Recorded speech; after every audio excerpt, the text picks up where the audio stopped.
जालोर विजय के लिए सेना भेजी और जालोर का घेरा डाल दिया।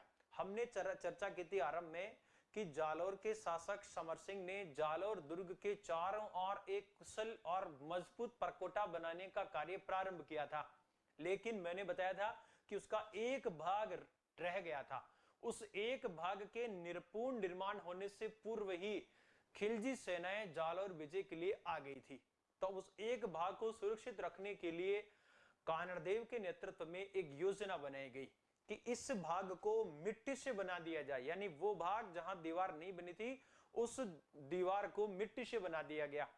लेकिन उसका निर्माण इस प्रकार से हुआ कि काफी गहन और बारीकी से जांच करने के बाद भी हम देखने मात्र से ये पता नहीं लगा सकते हैं कि किले के दीवार का कौन सा भाग मिट्टी से बना हुआ है। तो अब कमालुद्दीन गुर्ग ने चारों ओर जालोर का घेरा डाल दिया और विजय की कोई उम्मीद नजर नहीं आ रही थी। सारे के सारे प्रयास लगभग विफल हो रहे थे। तो अब छल का प्रयोग करना जरूरी।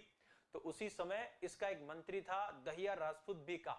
इसको दुर्ग का लालच दे करके अलाउद्दीन ने अपनी ओर मिला लिया और इसे गुप्त मार्ग जानना चाहा कि किस गुप्त मार्ग से हमें इसे जालोर के ऊपर अधिकार कर सकते हैं। तो गुप्त मार्ग कैसे जाने?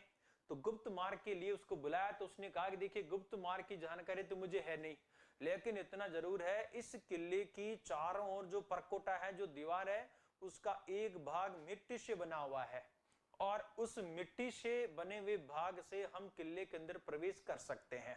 तो अब जांच कैसे करें? तो कहते हैं कि राई जो होती है, अपने कड्डी वगैरह बनाते हैं तो तेल के अंदर छौंकन डालते हैं। तो इस राई की विशेषता, ऐसा सुना है कि राई की विशेषता अगर पत्थर पर हम डालेंगे तो जंप लेकर के वापस ऊपर की ओर आएगी, और मिट्टी के ऊपर अगर हम डालते हैं तो ये किसी भी प्रकार का जंप लेकर के वापस नहीं आएगी। तो अब क्या किया इसने बहुत सारे राई के बुलवाए ताकि उस भाग की जांच कर सके जो भाग मिट्टी से बना हुआ है। तो अब इन रायकाओं ने एक एक राई का दाना डाल डाल करके चेक किया पूरे की पूरे परकोटे को, और गहन जांच से इन्हें पता चला कि कौन सा एक भाग जो है मिट्टी से बना हुआ है, और उसी भाग से खिलजी सेनाएं दुर्ग के अंदर प्रवेश करने में सफल रही। कोई दिक्कत नहीं।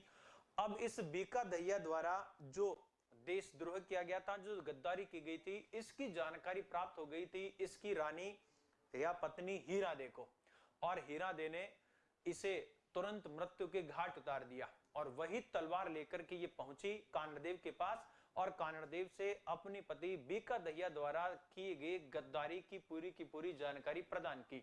लेकिन तब तक बहुत देर हो चुकी थी और खिलजी सेनाएं दुर्ग के अंदर प्रवेश कर चुकी थी, और इसी समय भयंकर संग्राम हुआ और इस संग्राम में कई मुंड कटे और कई जो रुंड है वो लड़े।